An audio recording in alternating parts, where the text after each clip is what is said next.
वहां से निकला, दिल्ली से आया तो मैंने कहा बहुत आवाज जाएगी, ठेठ बांग्लादेश पार हो जाएगी। बोलो भारत माता की, भारत माता की।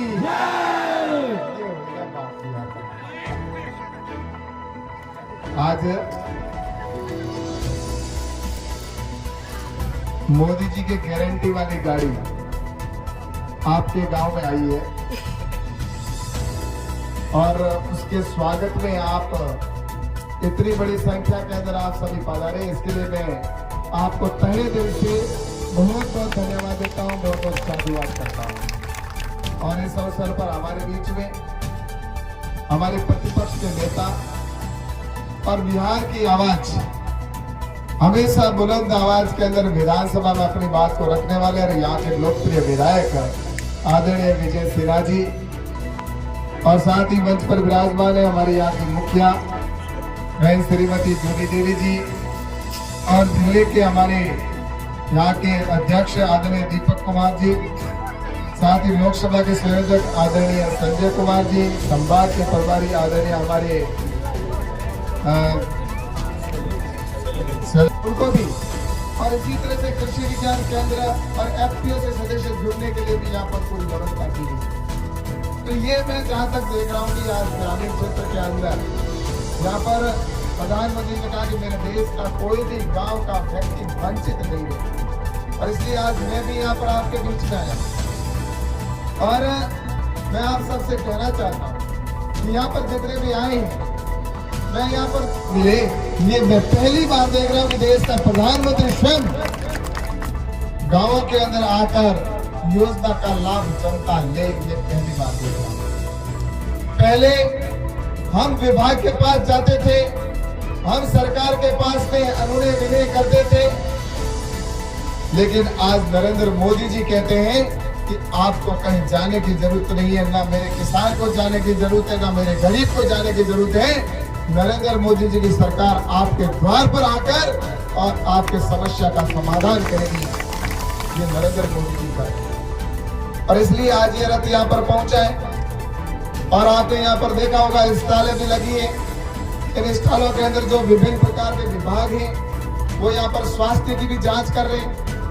स्वास्थ्य आपका कैसा है, कैसा नहीं है, कैसे उसमें सुधार होना चाहिए। उसके साथ ही आयुष्मान कार्ड बनाने का भी काम चल रहा है। तो ऐसे ही डाक विभाग के भी हैं, ग्रामीण बैंक के कर्मचारी भी यहाँ पर उपस्थित हैं। इसी तरह से प्रधानमंत्री आवास से संबंधित आपकी समस्या है तो उससे भी यहाँ पर नाम जुड़वाने की व्यवस्था। गरीबी क्या है, इसीलिए उन्होंने गरीबों से इस योजना बनाकर शुरू किया। एक दिन प्रधानमंत्री जी कह रहे थे कि मैं काम करता हूँ तो मैं मेरे गरीबों का जब काम होता है तो सबसे ज्यादा सुकून, और सबसे ज्यादा अगर सुकून मिलता है तो मुझे मिलता है। कोई माता बहन अगर मुझे कहती है, अगर कहीं से भी आवाज आती है तो कि मेरा काम हुआ है, नरेंद्र मोदी जी के द्वारा ये काम हुआ, तो सबसे ज्यादा संतुष्टि और विश्वास अगर वो होता तो मुझे होता है। एक बार जब वो वीडियो देख रहे थे टीवी के अंदर, कोई न्यूज चल रही थी, तो न्यूज के अंदर एक माता थी, वो अपने उसके बेटे को उस माँ के, एक बुजुर्ग माता थी, उसका कोई मीडिया वाले भाई जो अभी यहाँ पर खड़े वैसे ही किसी वहां चले गए कलेक्ट्रेट के बाहर, वहां से एक बुजुर्ग माँ बाहर निकली और वो आंखों में आंसू लिए हुए निकली, और उसने मीडिया वाले ने पूछा, माता जी आप रो क्यों रही हो? तो उसने कहा कि मेरे दो बेटे थे, उन दोनों बेटों ने मुझे घर से निकाल दिया और आज मैं कलेक्टर के पास में आई हूँ गुहार लगाने के, मेरे को घर से निकाल दिया, मेरे को खाने का कुछ भी व्यवस्था नहीं है, मेरी कुछ व्यवस्था करे। तब वो वापस जब बाहर आई तो उसने मीडिया वाले ने पूछा, तो माता जी आप जब कलेक्टर के पास गए, अब आपने तो इसका अंतिम जो सहारा था वहां पर पहुंच गए, अब इसका समाधान कैसे होगा? आपका किस पर आपका भरोसा है? कौन करेगा आपकी समस्या का समाधान? तब वो बुजुर्ग माता कहती है, वो कहती है कि मेरे दो बेटों ने तो मुझे घर से निकाल दिया, लेकिन दिल्ली में मेरा एक बेटा बैठा है, उस पर मुझे पूरा भरोसा है, वो मेरे को मेरा पालन करेगा, मुझे सहारा देगा। नरेंद्र मोदी जी जो बैठे हैं दिल्ली में, उन पर मुझे भरोसा है।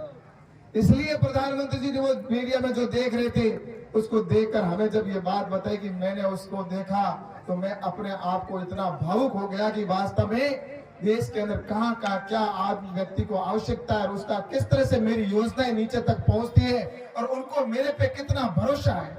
ये भरोसा आपने दिया उनको। आज आपके एक जो आपने उसको भरोसा दिया, आपने उनके ऊपर जो भरोसा किया कि उस समय आज वो देश के अंदर भारत का सम्मान पूरे विश्व में बढ़ा रहे हैं। आज प्रधानमंत्री नरेंद्र मोदी जी ने जो योजनाएं बनाई, वो योजनाएं देश की जो योजना है उनका दूसरे देश की उसको चाहे किसान सम्मान निधि का पैसा हो, चाहे फसल बीमे का पैसा हो, अब कोई बीच में बिचौलिया नहीं है, सीधा खाते के अंदर पैसा आता है।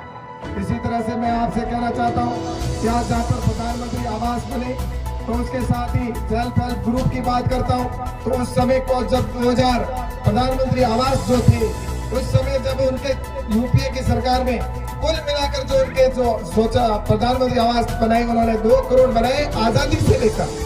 और मोदी जी ने जैसा मैंने 4 करोड़ का कहा, ऐसे सेल्फ हेल्प ग्रुप यहाँ पर जो थे माताओं बहनों के, वो 1,43,000 थे, आज लगभग 9 lakh 10 lakh self help group बना दिए गए। ऐसे ही महिलाओं की संख्या 17 लाख थी, आज हिंदुस्तान में 1 करोड़ 4 लाख हो गई है। आज कोई प्रधानमंत्री नमस्कार तो करता ही है, लेकिन चरण स्पर्श करके आशीर्वाद भी प्रधानमंत्री नरेंद्र मोदी जी से लेता है। आज कोई प्रधानमंत्री ऑटोग्राफ मांगता है तो कोई प्रधानमंत्री नरेंद्र मोदी जी को बोस कहता है। ये सारा सम्मान जो बढ़ा है, ये हिंदुस्तान का बढ़ा है। प्रधानमंत्री नरेंद्र मोदी जी का तो वही, लेकिन हिंदुस्तान के प्रत्येक व्यक्ति का सम्मान बढ़ा है।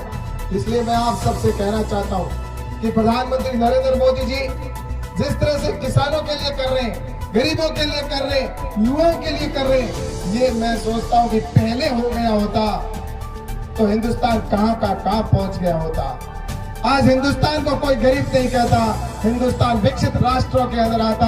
आज प्रधानमंत्री जी कहते हैं कि हमें 2047 तक विकसित भारत बनाना है, तो मैं आपको बताना चाहता हूँ कि नरेंद्र मोदी ने पिछले 9 साल जब वो 5 साल